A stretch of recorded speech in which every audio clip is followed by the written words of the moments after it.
13장 요점 놓쳐진 주요 요점. 이 장은 이 책의 첫 번째 발행본에는 포함되어 있지 않았었습니다. 나는 이제 이것이 필요하다는 것을 발견하는데, 내가 이 나라를 두루 여행하면서 많은 여러 집단들과 이야기했을 때 많은 사람들이 나의 두 개의 책들 모두의 주요 요점들을 놓쳤다는 것을 발견했기 때문입니다. 플라시보, 1979년 8월 3일에 있었던 나의 육체적 죽음과 내 삶에서 하나님께서 행하셨던 위대한 기적에 대해 이야기하는 나의 책의 5개의 요점 메시지에 5가지 요점들 모두가 확실히 중요하다는 것은 사실입니다. 또한 악령들 목격담을 통해 사탄과 그의 악령들을 폭로하는 것도 중요한 것이 사실입니다. 이것들은 중요한 점들인데 대부분의 기독교인들에 의해 자주 간과됩니다. 우리 교회들의 선생님들과 지도자들이 바로 이런 것들을 가르치지 않았었다는 것이 이 두 책들 속에서 내가 주장하는 바입니다. 우리 선생님들과 지도자들의 다수가 이 점에 있어서 실패의 책임을 가지고 있습니다. 무지는 핑계가 안 된다. 사탄을 비난할 수는 있지만 개인의 잘못이다. 기독교적 사실에 대한 무지가 기독교인에게 진리를 알아야 할 의무를 면제해 주지는 않을 것입니다. 미지근한 기독교인들은 단지 그들이 사탄에게 그들의 눈을 가리도록 허용하기 때문에 미지근한 것입니다. 그렇게 되어야 할 필요가 없습니다.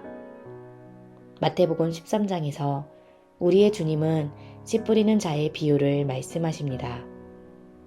그 비유를 직접 설명하셨을 때 주님은 말씀을 들으러 왔던 4명 중에서 3명이 그분을 거절할 것이라는 것을 분명히 하셨습니다. 주님을 받아들이는데 실패했던 각각의 경우는 그 사람 자신의 주권적 의지와 관계가 있었습니다. 사탄이 그런 실패들에 대해 비난받을 수는 있겠지만 그의 잘못은 아닙니다. 사탄으로 하여금 진리에 대해 자신들의 눈을 가리도록 허용한 잘못이 각각의 개인에게 있습니다. 씨 뿌리는 자의 비유에서 주님은 더 나아가 넷 중 주님을 받아들이는 하나가 25%, 다시 세 부류로 나누어지는 것을 보여주십니다. 3분의 1은 100배를 생산했고 3분의 1은 60배를 생산했고 3분의 1은 단 30배만 생산했습니다. 개개인의 생산량도 그 개인의 주권적 의지와 관계가 있습니다. 사람이 100배를 생산하기를 갈망하면 그렇게 할 수 있습니다. 만일 그가 단 60배나 30배만 생산하기로 선택하면 그렇게 할 수 있습니다. 성경 속에 7,000개가 넘는 약속들. 우리가 성경 속에 7,000개도 넘는 약속들을 찾아볼 때 100배의 생산자들에게 하나님께서 하신 가장 위대한 약속들 중에 하나는 갈라디아서 6장 7절에서 찾을 수 있습니다. 스스로 속이지 말라. 하나님은 없인 여김을 받지 아니하시나니 사람이 무엇으로 심든지 그대로 거두리라. 그렇다면 60배나 30배의 생산자가 되기로 선택한 자들에게는 이것이 위협이 됩니다. 이 기독교인들에게는 이것이 심판의 선고가 됩니다. 사람의 삶 속에 계신 하나님은 차이를 만드신다. 플라시보 속의 5가지 요점 메시지들 중에 세 번째 요점이 실제로는 이 두 책 모두의 주요 요점입니다. 세 번째 요점은 단순히 기독교인이 자기 가족과 모든 다른 사람들 앞에서 그런 삶을 살지 않는다면 어떤 능력도 가질 수 없고 우리 주님을 위한 증인조차 될 수 없다는 것입니다. 모든 다른 요점들을 하나로 뭉치면 이 요점에 이를 것입니다. 거룩함. 그 개인의 삶 속의 거룩함. 우리의 삶 속에서 매일 하나님과 동행하는 것. 하나님의 사람들과 이 세상 사람들과의 차이. 정말로 하나님의 사람들은 다릅니다. 그들은 세상에 살고 있지만 세상의 것이 아닙니다. 그것에 대해 생각해 보세요. 이 세상에 살지만 이것에 속하지 않았음을. 와, 그것이 개인의 삶에서 얼마나 큰 차이를 만들어야 할까요? 그것은 하나님께 속한 사람은 심지어 이 세상에는 시민권조차 없다는 뜻입니다. 그 시민권은 보이지 않는 나라, 하나님의 나라에 있습니다.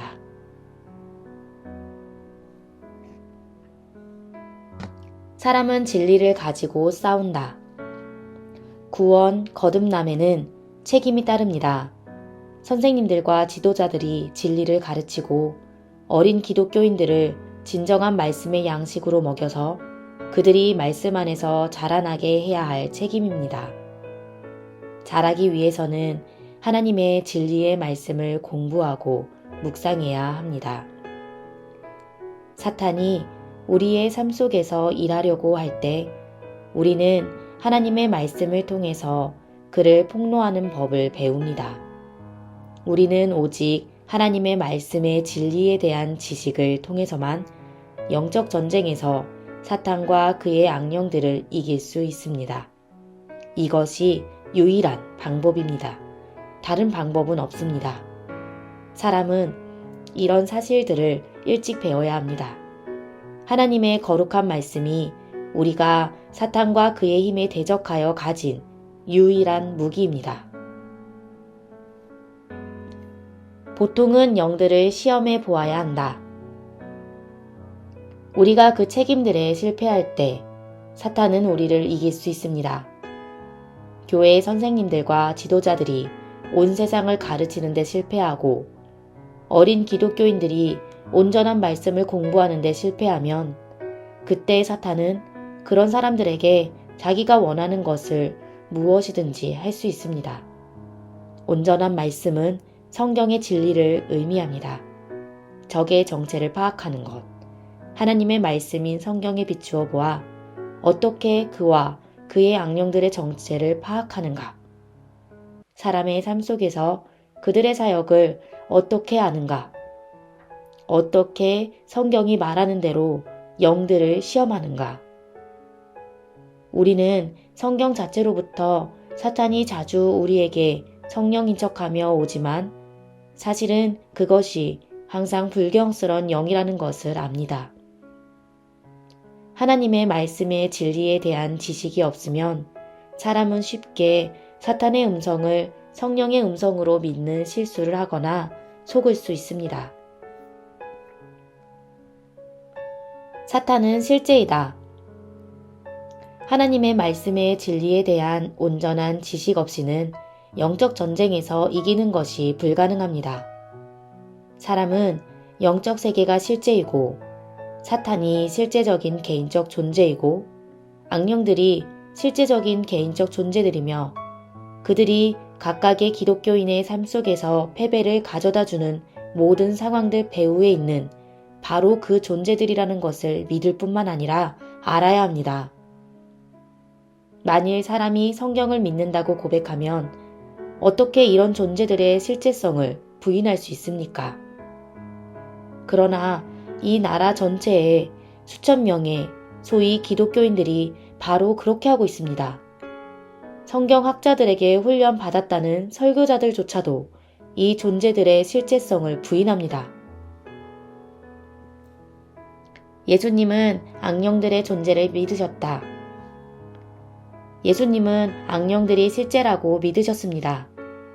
예수님은 사복음서 안에서만도 그들의 실제성에 대해 15번 넘게 말씀하셨습니다. 예수님이 인간에게 주셨던 첫 번째 권세가 마태복음 10장 1절에 기록되어 있습니다. 그것은 가르치거나 설교하는 권세조차 아니었고 우리가 악령들이라고 부르는 바로 이 존재들을 다루는 권세였습니다. 그들이 실제라는 것을 알고 그들을 어떻게 다룰지를 아는 것은 하나님의 진리, 거룩한 말씀에 대한 지식에서 필수적인 부분입니다. 기억하세요. 기독교인들로서 여러분을 패배시키는 것은 삶의 상황들이 아니라 그 상황들 배후에 있는 영들입니다. 구원받은 자들도 심판받는다. 여러분은 여러분이 구원받은 이후 하나님께서 여러분에게 주신 매분의 시간에 대해 책임을 지게 될 거라는 것을 아셨습니까? 여러분은 여러분이 한 무익한 말들에 대해서조차 책임을 져야 한다는 것을 아셨습니까? 마태복음 12장 36절. 여러분은 구원받은 자들조차도 심판대에 설 것을 아셨습니까?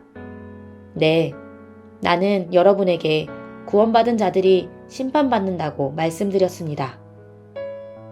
이는 우리가 다 반드시 그리스도의 심판대 앞에 나타나게 되어 각각 선악간에 그 몸으로 행한 것을 따라 받으려 함이라. 고린도후서 5장 10절. 이제 아십시오. 이 성경 말씀 본문은 잃어버려진 자들이 아니라 구원받은 자들에 대해 말하고 있는 겁니다. 잃어버려진 자들은 위대한 심판의 백보자 앞에 서게 될 것입니다. 구원받은 자들은 그들의 구원이 아니라 행위에 대해 심판을 받을 것입니다. 구원은 은혜를 통한 믿음에 의해 선물로 옵니다. 다른 방법은 없습니다. 말하자면 구원을 받기 위해서는 우리 모두가 십자가 아래 밑바닥에 서 있습니다.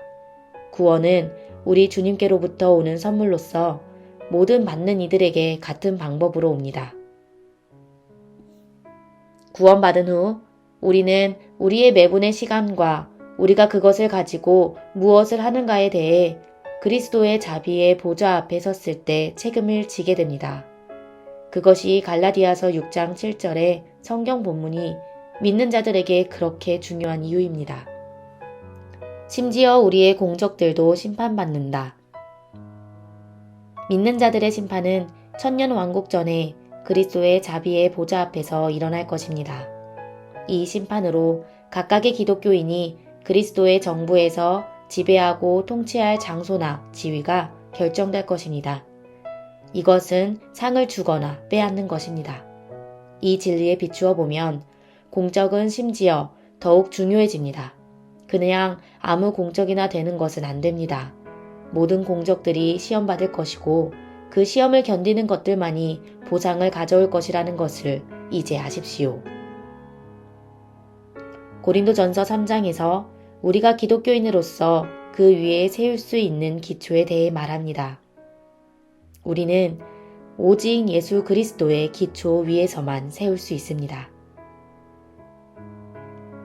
12절에서 13절에서 우리가 그 기초 위에 무엇을 세울 수 있는지를 말합니다.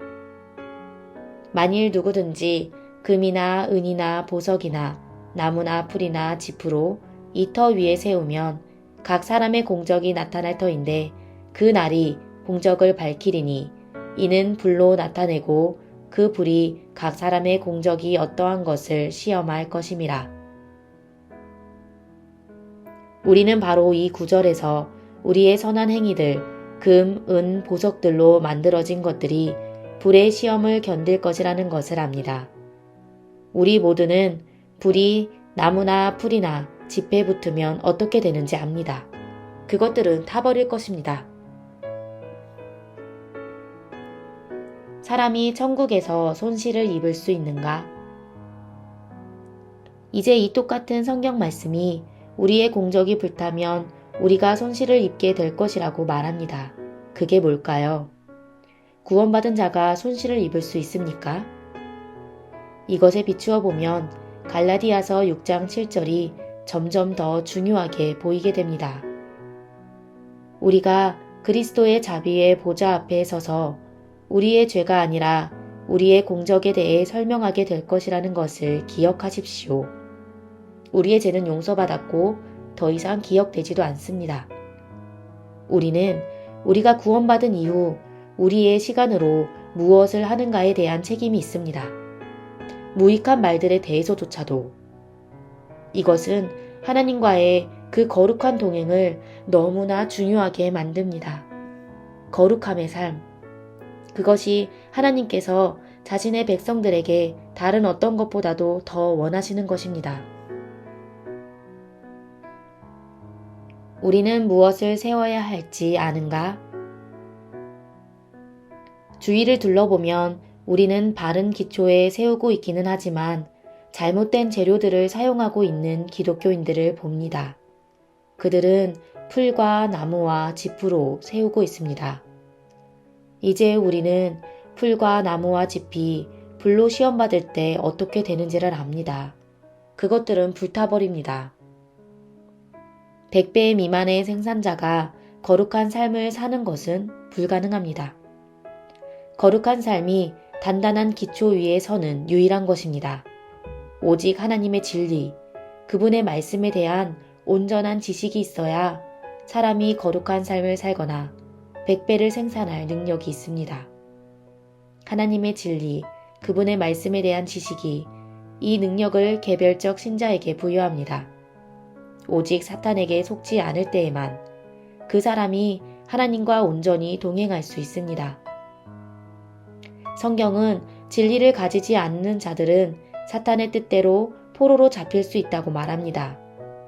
오직 하나님의 말씀의 진리를 얻음으로써만 사람이 사탄의 올무를 벗어날 소망을 가질 수 있습니다.